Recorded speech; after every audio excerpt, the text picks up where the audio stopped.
દારૂબંધીની ઓળખ ધરાવતા ગુજરાતમાં દારૂનો ધંધો હવે તેજીમાં છે. બુટલેગરો દારૂ લાવવા માટે અવનવી અને ચોંકાવનારી તરકીબો અપનાવી રહ્યા છે.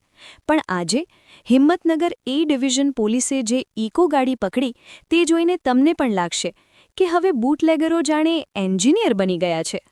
બાતમીના આધારે પોલીસે જ્યારે ઇકો ગાડીને ઊભી રાખી ત્યારે ઉપરથી બધું જ નોર્મલ લાગતું હતું, સામાન્ય ગાડી જેવી જ, કંઈ શંકા ન આવે એવી. પણ જ્યારે પોલીસે તપાસ શરૂ કરી ત્યારે એક પછી એક સિક્રેટ ખાના બહાર આવવા લાગ્યા. ગાડીના દરવાજાની પેનલની અંદર ગુપ્ત ખાના, બેસવાની સીટની અંદર ખાસ બનાવેલી જગ્યા, અને જ્યારે તે ખાના ખોલવામાં આવ્યા ત્યારે જાણે દારૂની ફેક્ટરી જ મળી હોય એવો નજારો. કુલ 200 નંગ વિદેશી દારૂની બોટલો હિંમતનગર પોલીસે ઝડપી પાડી. દારૂબંધીવાળા ગુજરાતમાં આવો હાઈટેક દારૂનો ખેલ ખરેખર ચોંકાવનારો છે.